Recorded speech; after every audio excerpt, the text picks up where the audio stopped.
కొత్త రేషన్ కార్డుల విషయానికి వస్తే 14,450 కుటుంబాలకు మాత్రమే కొత్త రేషన్ కార్డులు ఇచ్చి ఇంకా 1,853 మందికి రేషన్ కార్డు ఇవ్వలేదు ఇంకా. అలాగే గత ప్రభుత్వం అసలే గత ప్రభుత్వం ఉచితంగా ఇవ్వలేదని కాదు, ఈ ప్రభుత్వం అంత కాదు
మన నల్లగారికి ఆయన బాగా ఎప్పుడు వచ్చి మోసుకుంటుంటే 20% అనేది 80%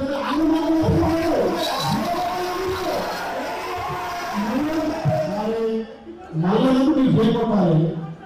ప్రభుత్వాలు 100 మందికి 70 మంది చేసింది 20 మంది చేయబడ్డారు. మీరు దయచేసి దానికి 20 మంది మా ముఖ్యమైన అన్ని మళ్ళీ మాట్లాడేటువంటి అవకాశం ఉంది.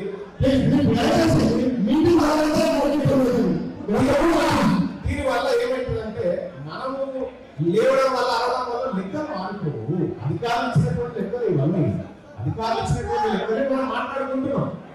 ఆలయ నియోజకవర్గం మరింత ముందుకు పోవాలని కోరుకుంటాం కదా. ఆలయ నియోజకవర్గంలో ప్రతి పేదవాడికి రేషన్ కార్డు రావాలని కోరుకుంటాం కదా. ఆలయ నియోజకవర్గంలో ఉన్నటువంటి ప్రతి పేదవాడికి ఇల్లు రావాలని కోరుకుంటాం కదా. ఆలయ నియోజకవర్గంలో ఉన్నటువంటి ప్రతి రైతాంగానికి ప్రతి మహిళా సంఘ సభ్యులకి రుణాలు కావాలని కోరుకుంటాం కదా. ఇది జరగాలి. గతంలో జరగలేదు కాబట్టి ఇది జరగాలని చెప్తా ఉన్నాము. ఇంకా జరగాలంటే జరగాలి.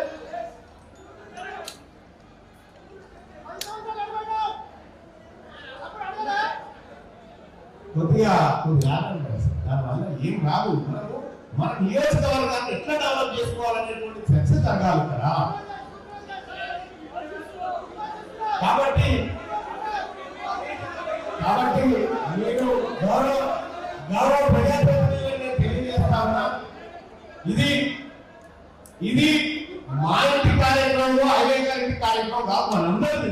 ప్రభుత్వం 90 రోజుల పాటు బృహత్తరమైన కార్యక్రమాన్ని తీసుకొని ముందుకు పోతున్నటువంటి సందర్భంలో దీంట్లో సాధక బాధకాలు చర్చించుకోవడానికి పెట్టింది. ఈ చిన్నవాళ్ళు పెట్టింది కాదు. సాధక బాధకాలు చర్చించుకోవాలి. ఈ ఆలయ నియోజకవర్గంలో ఉన్నటువంటి ప్రభుత్వ పాఠశాలలో విద్యార్థుల సంఖ్య పెరుగుతుందా తగ్గుతుందా, ఎలాంటి చర్యలు తీసుకోవాలి, ఈ గ్రామీణ ప్రాంతంలో శానిటైజేషన్ పరిస్థితి ఇది కదా చర్చ. దీని గురించి మాట్లాడుకోవాలి. అంత జిల్లాలో మరి ఎవరు మాట్లాడాలి? గ్రామాల గురించి, ఈ పట్టణాల గురించి ఎవరు చర్చించుకోవాలి?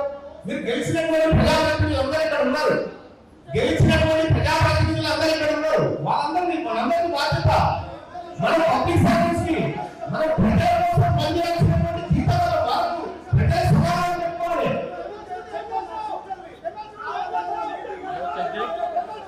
ఇక్కడ బాబు బాబు నేను కూర్చొనియాక ఏం మాట్లాడాలనేది నేను మాట్లాడుతున్నా.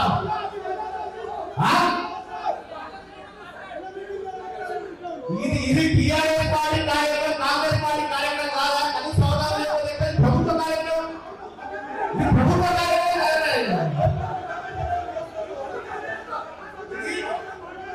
అర్థమైంది లేదా? ప్రభుత్వ కార్యక్రమం. మాస్టర్ గారు దయచేసి కూర్చొని మీటింగ్ అసహ్యండి. ఆయన మాట్లాడితే మనం దాన్ని వివరణ ఇద్దాము. ప్రతి ఒక్కరికి ప్రశంస పొందుతుంది. మాట్లాడేది పర్ఫార్మెన్స్ కాదు, అధికారుల పర్ఫార్మెన్స్ ఇది. అర్థమైందా? అధికారులు ఎందుకు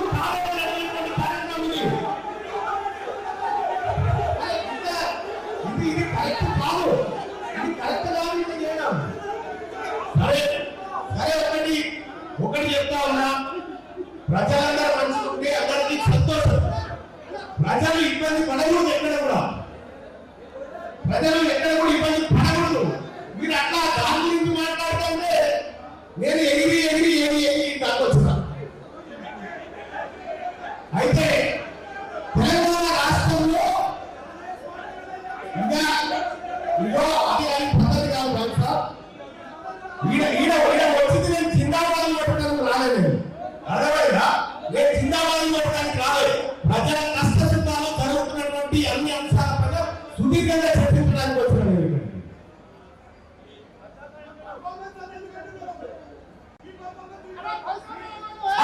అధికారులు. మేము ప్రజాప్రతినిధులు 5 ఏళ్ళు పోతాయా? ఇక్కడ పనిచేయాల్సింది అధికారులే.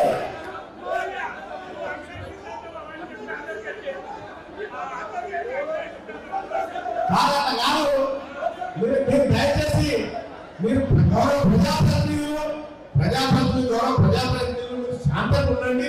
ఈ సబ్జెక్ట్ ఏంటి, ఈ అవగాహన కార్యక్రమం ఏంటి, ఈ పథకాలు ఏంటి, వీటిపై సాధక బాధకాలు ఏంటో తెలుసుకోవాలి. ఇవన్నీ నేను కాదు, ఐదే గారు మాట్లాడినప్పుడు మీరు ఇట్లా చేయకూడదు. ఎందుకంటే సరే సమస్య ఏమైనా ఉంటే మీరు మాట్లాడాల్సినటువంటి అవసరం ఉంటుంది.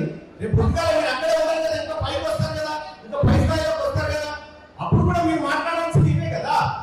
అందుకోసం అనేది ఆలయం నియోజకవర్గానికి సంబంధించినటువంటి ఒక సమగ్రమైనటువంటి చర్చ జరుగుతున్నప్పుడు ఏం జరుగుతావు ఒక విషయం చెప్తా ఉన్నా. మనకు 100% ఎక్కడ పాజిటివిటీ ఉండదు, ఎక్కడ ఉండదు, ఇక్కడే కాదు ఎక్కడ ఉండదు. కానీ దాన్ని 100% అచీవ్ కావాలని పోవడం అనేది మనకు ఉండాల్సినటువంటి లక్ష్యం. మరి ఆ లక్ష్యాన్ని నెరవేర్చడం కోసం మీకు అవగాహన మరి కనిపించుకోవాలి కదా. ఏం చెప్తా ఉన్నారు అధికారులు మాకే అర్థం కాకపోతే ఇప్పుడు అధికారులు మా చేతిలో పెడితే ఇప్పుడు ఇంట్లో ఏం జరుగుతుంది అనేది మీకు నేను చెప్తా ఉన్నాను. ఇప్పుడు తెలంగాణ రాష్ట్రంలో ప్రగతి పాలన, సంక్షేమ పథకాలు, వీటన్నిటి గురించి మనకు అవగాహన కావాలి. ఎందుకంటే ప్రజలు మనకి నమ్ముకొని ఎన్నుకున్నారు. ఇక్కడ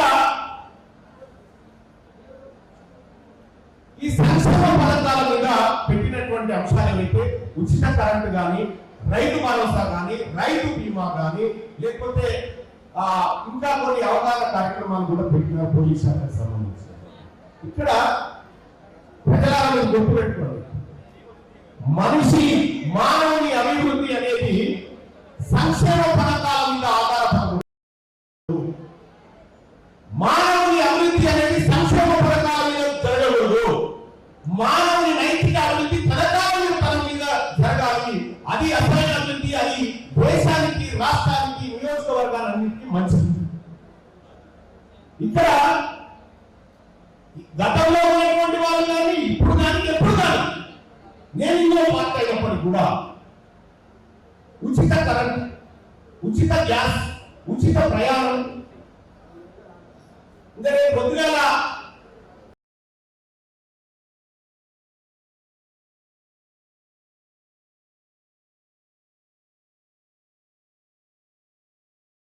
గాలి, ఉచిత కంటి చూపు,